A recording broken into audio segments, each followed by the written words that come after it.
everybody? Welcome back to Team Fish Knuckles YouTube channel. So today we're going to talk about the LAIC results from this past weekend. And if you haven't right on your bingo card, I'd be very, very shocked. But I think the bigger thing this weekend is Iron Hands EX did win this weekend. I think it was like everybody's number one card to watch out for from the new set, and it did get first place. It was followed by I forget how to say their name. I'm sorry. Yuho? I know they're from Finland, yeah. I can't remember how to say their name. I apologize so much. But got first place with the Miraidon deck. We can look at it real quick. It is Iron Hands EX, just one of them, playing the one right to you as well. Playing 1-0 over the Pikachu that we see sometimes. Some lists were playing Peony, I think is what it was. And this list opted not to play one. Did play double turbo energy to go to the Iron Hands EX because it needs 2 energies and then double turbo to kind of get that thing powered up. But you can use Flaffy and stuff like that to get powered up. But just a normal Miraidon deck that we've seen time and time again. Just now playing an Iron Hands EX, one less Path to the Peak, and a double turbo energy. Everything else is pretty much the same that we've seen. The 2-2 split, 1 nest ball, 4 ultra ball kind of thing. Sometimes they're playing 3 ultra ball, 2 nest balls, 1 lost vacuum. We have the 2 Path to Peak, but usually they play 3. The turn 1 Squawk and Z. He's got 3 Miraidon, 2 Raikou. So it's like the pretty standard 60 that we've seen, except the Zeraora is now not a Pikachu anymore. It's Zeraora. And I guess it's kind of up to your preference. I feel like this could be good against the Guardy decks, right? But I think if you're good against Guardy, Iron Hands EX is the way to go. And there was Super Odd, when you saw the inclusion from JW a couple weeks ago, is now sticking into the list. Second place was Entei Iron Violent. That was pretty much the deck I was most hyped about from the new set. I mean, you got Entei, just like Burn Rondo, just doing a bunch of damage for bench Pokemon.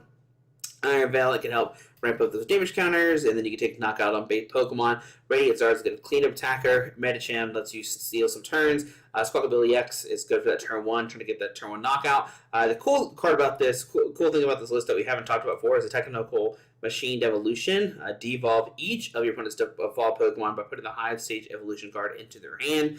So that's a big deal there. You can just devolve a bunch of Pokemon and kind of disperse the damage and devolve them all, which could help out your Charizard matchups, which is pretty the hard one. Because once you get a Charizard out, it's pretty hard to deal with it. But that does solve that problem, which is cool to see. So let's display the research and Polar Spear, which we've talked about last week on Monday. So very cool. And it was Noah. Congratulations, Noah. Get second place. We were all cheering for you, but cool to see you get second place. Great to finish. Third place was Gardevoir. I don't think it's too surprising. If you watched, if you paid attention to the results from online, you saw the Celia's Network did well with this kind of list. The no VIP kind of list with Counter Catcher and Screamtail. Screamtail is just a good backup attacker, right? This attack does 20 damage to one of your opponent's Pokemon for each damage counter on this Pokemon. So they have 8 damage counters on it. This 160, but with the new, this Screamtail is also new. Actually, this one doesn't play the cape at all. Interesting. So it just snipes for 160. Try to pick up maybe Squawkabillies, I guess is the main thing you're trying to go for. Because with 8, it's only 160, but there's no cape in this list. Interesting. But still, Counter Catcher plus Iona is why this deck's super strong. Play the new Presso Turo, put 1 Pokemon, all cards into your hand, discard all cards attached to it, so you can discard all the Psychic Energy and stuff like that. It's pretty cool. And Guardian was definitely the most played deck coming to this weekend. If you watched the list at all, they're everywhere.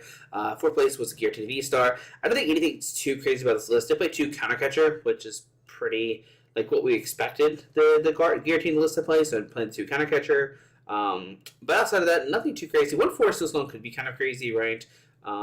If you don't want to use that Star Requiem, Forest Snowstorm can help you set up and stuff like that and found knockouts. But 4-3-3 split, got the, everything else is pretty standard, right? Except for the Counter Catcher, which I think is going to become standard, right? The Forest Snowstorm's definitely not standard, but could be something good to look at. We do have a Lost Box Charizard, which I know is getting some hype going into this weekend. Whoa, they played a Roaring Moon EX, which is pretty cool because out of nowhere you could just Mirage Gate to Roaring Moon EX and Frenzy Gouging for a knockout. So that's actually pretty cool. Calamity Storm also does 220, which is just good damage, right? I heard some lists playing I heard some Lost Box decks playing Roaring Moon, but I thought it was just a joke, but that's pretty cool. And Radiant Zard for late game, right? Combustion Blast is 250. No choice belt, but I guess with Sableye can sprinkle the damage, and then Sableye or Charizard can take that knockout, or vice versa. Actually played a Jirachi of their own to counter the Sableye mirror, which is pretty cool. Yeah, it's pretty cool. The Roaring Moon in this Lost Zone box, that's pretty neat to see. We do have another Gardevoir, and I imagine this one's going to be different, so let's see what this one is. This one did not play the cape either, but did play the 4 VIP pass. So the more like normal kind of build that we saw beforehand with the VIP pass, just finding a bunch of Pokemon, really strong there. We do have a Snorlax stall deck that did make top 8, and there it is. The cool thing about this deck now is you have Counter Catcher, bring a Pokemon to the active kind of thing. No Crabominable to discard cards. So I don't know how. I guess they're just like passing or like Misfortune Sisters. Misfortune Sisters does look at top 5 and discarding item cards there. So for the other ones back. So it is one way to kind to like hurry them up. But like late game, you can always like Counter Catcher plus Crabominable to like start milling cards out. So it's interesting that we don't have that in here. One VIP pass too is pretty interesting. I mean, I guess for the 4 Arvin, so if you Arvin turn 1 for a VIP pass plus like a tool, you're chilling, right? 10% is good for all those like special energy decks, stuff like that. But cool, it's cool to see a Snorlax deck in top 8 from Japan. We have Jeremy Gibson, another Gardevoir, so 3 Gardevoirs in top 8, but none of them did win. This one did play the Screamtail, no VIP pass, and no cape either. Very interesting that none of them played capes in their list. That was definitely something I would have expected, like more capes kind of build, right? But they're just not playing it, which is interesting. But yeah, pretty much everything else we've talked about. Nothing else too crazy. The counts might be off here and there kind of thing. And that's the last one. So 3 Gardevoirs in top 8. The only kind of deck to quote unquote like kind of repeat. I mean, I know we do have 2 Lost Box, but they're very, very different Lost Box decks, right? We do have a Guardian. We do have a Tilnurstru. We have 2 Charizard. We have Pedro and William. I wonder if they play the same 60. Yep, 100%. Yep, that's what I thought they would. I think they're testing partners. The 2-2 Charizard with Charmeleon and Charizard EX. This is not the evolution build that people are hyping up. It's more like your standard kind of build. Pidgeot V, so you don't deck out if you need to, right? You can have it on the bench, put it back in your deck, kind of that. So you never kind of deck out unless they do put that Crabominable that I was talking about. Justified Gloves is interesting inclusion. You can do 30 more damage to your opponent's dark Pokemon. I guess that can help out against the Roaring Moon. If that's what you're nervous about. I guess it could help it could do well in the mirror match too. Oh, yeah, you do 30 more damage to your opponent's dark Pokemon. So if they take in 4 prize cards, you did essentially take a knockout, right? So 3, 6, 9, 12. 300 plus the Justified Gloves is 330. So that's really pretty cool. So if they take in 4 prize cards, you take a knockout, Counter Catcher's in here as well. To kind of use that like an Arvin plus Counter Catcher kind of combo. Because you usually are behind. They are playing the Call for Family Pidgey, which is always a debate. Do you play Call for Family? Do you not play Call for Family? I'm excited for Pedro and his partner William to do great. There's another Rhydon Flaffy. Let's see what this one looks like. Anything too crazy. 2 Iron Hands EX. Everything else looks kind of the same. Did not have a free retreater, which is very interesting. I wonder how that kind of worked out for them. But did play the Peona that I was talking about that we see, and the Raihan. Interesting. There we go. But 2 Escaper, 1 switch. So 1 more switch option and Beach Court. Okay, so we are a Beach Court deck. That's why there's no free retreater. You do have the Beach Court instead of the Path to Peak. It's kind of up to you, I guess. You usually play Path to the Peak to help it against Gardevoir, right? To try to like Gardevoir them and stuff like that. But now with the Iron Hands EX, you might not need that anymore. 18 Lightning is a ton. Your generators are going to hit, but no double turbo. So if you like electric generator, you hit 2, then double turbo. You can't do that in this list. You have to like electric generator at least twice to even set up an Iron Hands EX, or like electric generator attach Rhydon or Flaffy if you hit the 2, right? So that's a cool deck. We do have a Chin Pao list. Looks like Ian Rob played it solo that we know of so far.